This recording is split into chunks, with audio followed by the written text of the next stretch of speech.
Welcome to J-Fire Radio. This is where people come to hear success, tips and secrets about the new age of business. And with me today, Craig Schulze and Aaron Byerlee. Welcome. Welcome, Benny boy. How's it going today, boys? The sun is shining, you've all got smiles on your faces, and I'm feeling great to be here with you.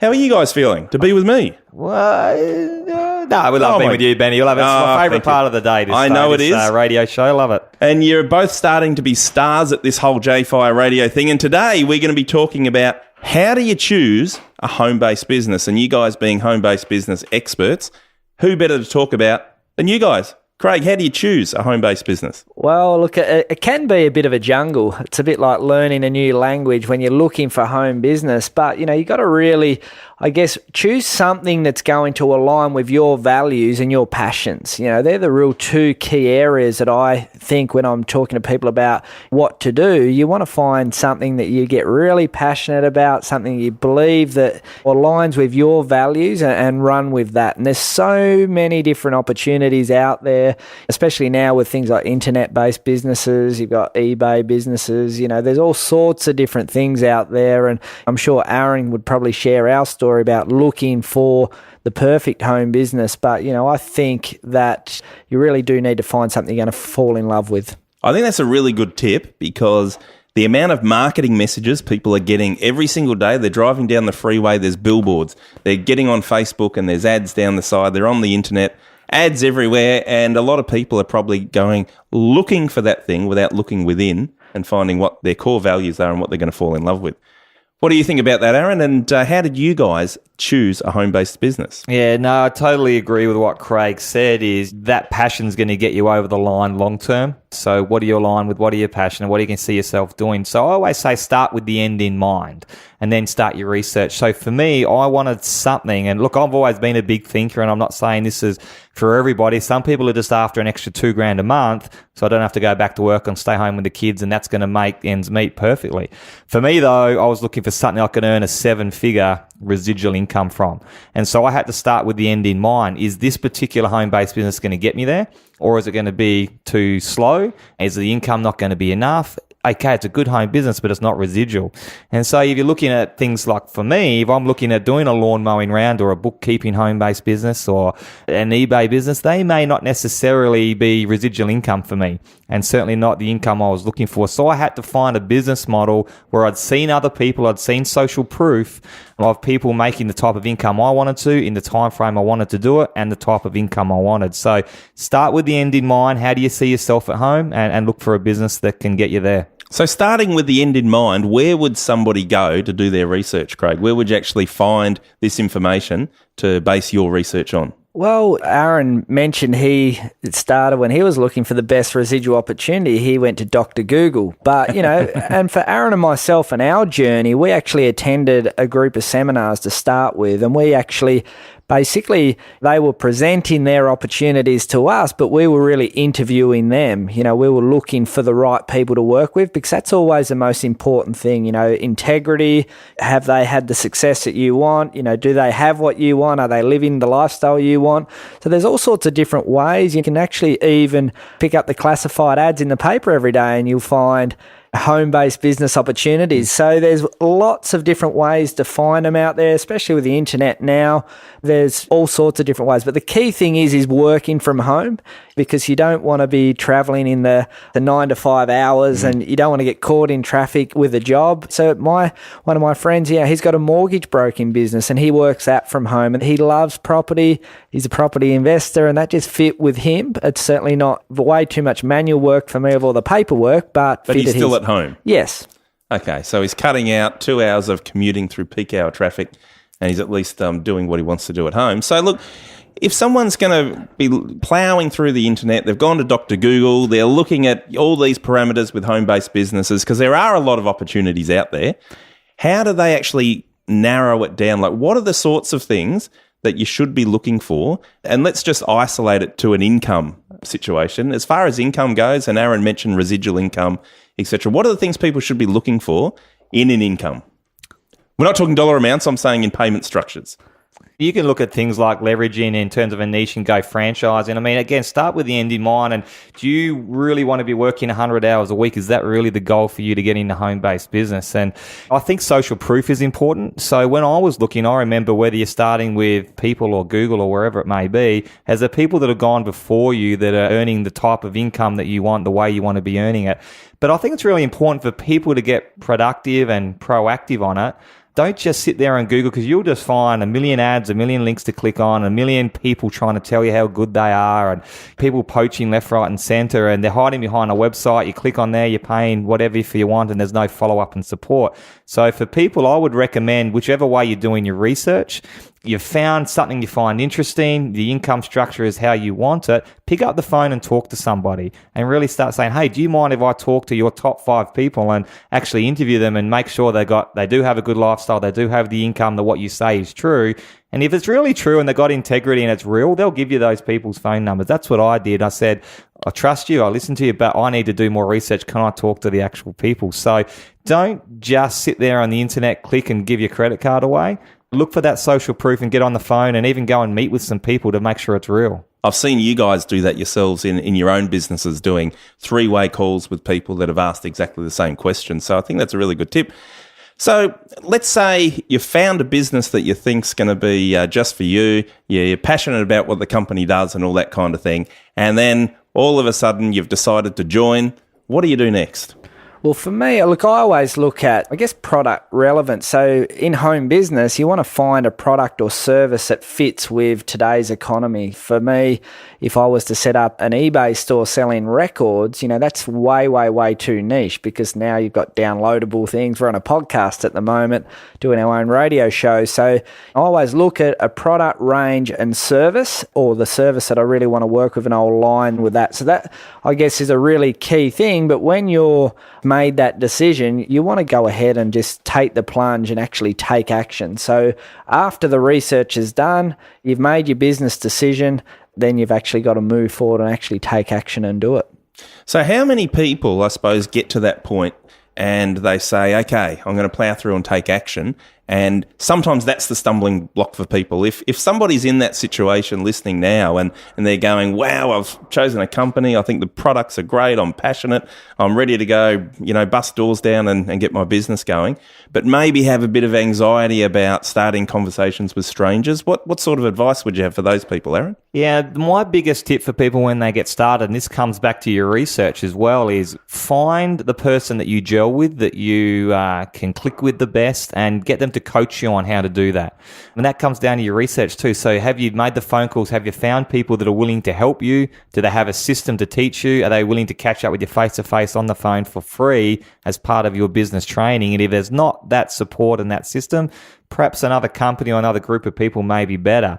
And they'll be able to show you exactly, how to do step 1, step 2, step 3. And if part of that is talking on the phone to people, if part of that is presenting, they're going to be able to teach you those things. For those types of things, some people, well, probably the majority of people are quite fearful if you say, it all makes sense, it's all great, but I'm just so scared of picking up the phone, scared of cold calling, I'm scared of presenting on stage. Well, that's 97% of the population. So don't worry about that and don't beat yourself up about that. If you really want to be successful, again, I've spoken about it on previous podcast shows, you've got to be courageous. So when you know that 97% of people are scared to pick up the phone and call people or get on stage, that's okay, because you're amongst the majority, but you got to be courageous and do it anyway. And the more you do it, you'll be surprised. I mean, my story is a long story, but a few years ago, I could not get up in front of people and talk. I would physically shake, and I would get I can't imagine that of you now, Aaron. 3 words out, Ben, I'm telling you, and I'd get a cold sweat going. My right leg would start shaking up and down, and I'd just be no good. You don't want to share those words with us on this forum, I take it? Well, there weren't many words to share. But I just knew that to go where I wanted to go, that was a big part of what I needed to get good at. Look, I made myself look silly a few times, but I was just determined, learnt it. The more I did it, the better I got at it. And so, again, it all comes back to if it means enough to and your why's big enough, nothing's going to stand in your way, but find someone that can teach it to you and help you do it together. Okay, well, look, a lot of people chat to me, they've got into their home-based business and they're wondering where their business is actually going to come from. So what sort of tips and where would you suggest people go and look for their business outside their family and friends? when you're in home business, it is still a business. So you got to treat it like you were, just imagine you bought a coffee shop or a gym or anything. You treat your home business like you would treat a traditional business, something that you've invested your livelihood. You may have got a mortgage over your house. You've got a big debt from the bank. If you treat that business, your home business, the same, you can get results. So you got to do your traditional thing, a business launch. So again, we put it back into traditional business. If you open a coffee shop, you wouldn't just have your doors closed on day one and that's it. So you want to do a business launch to kick your business off the ground. You need to let people know. I always like saying, start with your warm market. If you're getting into traditional business or you're getting into home business, you really do need to have that warm market as your first point of call, because they're people that know you, trust you, like you, and you need to let them know that what you're doing, the business decision that you're going to do, if you've got respect, people like you and trust you, that can lead on to other things as well. So I always say start there, but you got to treat it like a normal business, and lead generation, conversion strategies, all these different types of things. You got to have that new age approach with the internet implemented into it, social media presence and so on. So you got to always bring customers to you as well. So that's that social proof that you're talking about. Start with people that already like you, trust you, and maybe they can refer you into other people through their social proof. Okay, so we're at a point where we're now getting out there and getting started. We've got our family and friends that are referring us to other people, starting with our social proof. From there, in order to actually get to a stage where you are leveraged, what do you need to do as far as building a team of people around you to actually help you do that? Because look, being in home business can be a little bit lonely at times, and you need to, I suppose, keep your mindset up. You've got to keep your energy high and all that kind of thing. How do you go about building a team of people around you? Yeah, well, this starts to come back, Ben, to the model that we've chosen now. And so I guess you're home and you're a bookkeeper and you're doing a home business in bookkeeping, and that's all you want to do with the income, then you don't have to worry too much about that. Where I was looking at something is I wanted something, again, as I said, 7 figures, residual, do it quickly. I wanted something that was global as well. And that's one of my big tips. If you're really thinking big, think about a global home business, because you can sit at home on Facebook now and communicate with people in just about every country around the world. The internet makes it a small place. Social media, we can do webinars. So that'd be one of my tips, to look for a global business. And that's what me and Craig were looking for. Again, we started with the end in mind. And what we found was, and we tried everything, Ben. I mean, we've been through the ringer. We've done the eBay businesses, the ebooks, the membership websites, franchises, everything. But for us, there was nothing that really could get us to where we wanted to go quicker than network marketing. And that's why we went down that business model from 2008 onwards. It gone through the roof with technology and the way that it was. So for us, building those teams becomes really important, because that's our business model. We started with the entrepreneurs that we knew, and we did social media and all the new age stuff. Now we're always thinking big, like we've got Russia opening up as a country soon, and you can just go into Google and start looking for Russian entrepreneurs. But I've just done a 3-way call with a guy in Perth, spoke to a guy this morning in New York through Skype, and so that's really the new age of business, where we're looking for half a dozen really big players all around the world, which is so simple now to expand our networks. And me and Craig love traveling all around the world to help those guys to then expand theirs. So it becomes that not necessarily who you know, but who do you know that knows somebody. And one big tip that I got was I just rang the biggest entrepreneur that I knew, asked for referrals. He put me on to a fantastic girl, and all of a sudden my business is in 55 countries around the world with over 20,000 people. Referrals can be very, very good. So it's about turning over rocks and looking for good people for us in all different means and avenues. Okay, to paraphrase that, what you're actually saying is you don't need to know everybody out there yourself. All you need to know is a couple of people that actually know some other key people that can help your business to get to where it needs to be. Yeah, well, I sound all smart here, sitting here saying, look for a global business. But I tell you, 3-4 years ago, that wasn't one of my tick boxes. I thought, I don't know anyone overseas. So why would I need a global business? I know people in Australia. I can market to people in Australia that seem to find a good product range, some good people, good timing, good company. But that was very naive of me. So if you're listening to this podcast, hope a light bulb goes off, because I started local, and then someone in Adelaide knew someone in Perth, that knew someone in Melbourne, that knew someone in Singapore, that knew someone in Malaysia, that knew someone in China, that knew someone in Canada. And that's how it bounced around exactly, Ben, to 55 countries. I've probably only Invited about half a dozen people into my business myself, but yet we're in 55 countries, and it's exactly because it's not who I knows, it's who they know that knows that knows that knows, and it just bounces around word of mouth if you've got a good company, a good product range that's global. Yeah. Now, Craig, you were talking about the internet before, and when we would have got into business in the beginning, well, we had the internet, but we didn't have smartphones. And I remember spending a fortune on phone calls and just to run the business. And Aaron before was talking about things like Skype. Is that what you were talking about as the perfect time to get into something like this with the means of communication? The internet's one thing, smartphone's one thing, but internet tools has emerged dramatically. So for me, one of my strategies for building my global business is using things like webinar platforms. In particular, GoToMeeting is the webinar platform I use, but there's plenty out there on the market. But now, it's pretty hard to build a business in Asia if you don't have the app WhatsApp. Yes, so everyone's on WhatsApp. Yeah, so WhatsApp?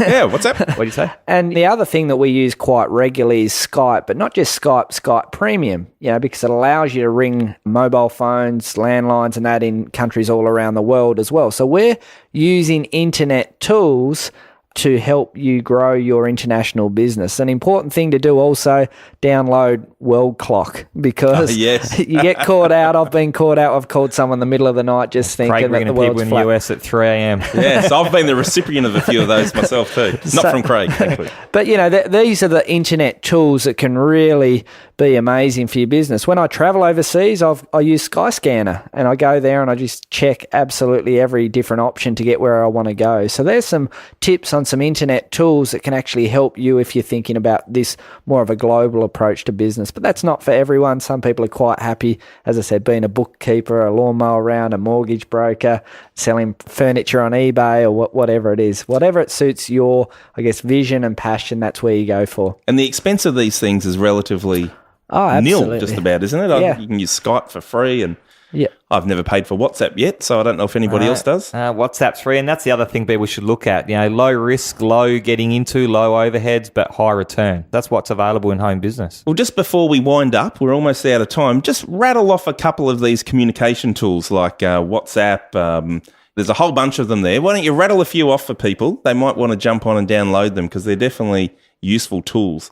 Yeah, I'm just looking at my phone here, Benny, and all the big ones, all the big fish, Facebook on the phone. I've even got a weather zone to make sure I know what the weather's doing when I'm traveling. But yeah, as Craig said, World Clock, you got your Skype Premium.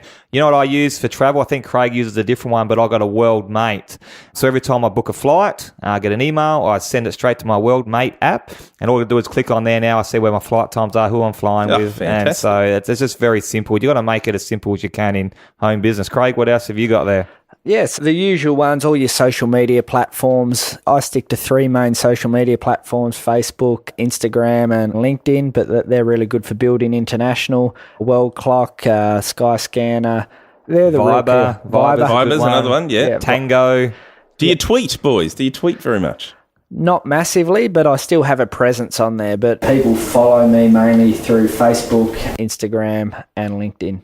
Okay. Well, guys, that brings us to the end of another episode of JFire Radio. If you've got any questions, send them through, questions@jfireradio.com. I think we're probably due with the questions have been rolling in over the last couple of weeks, so we're probably due to have a questions and answers. We've been inundated. We've been inundated. So, guys, we'll look forward to seeing you again next week. Until then, go out there and smash it. Live life on your terms. See you then.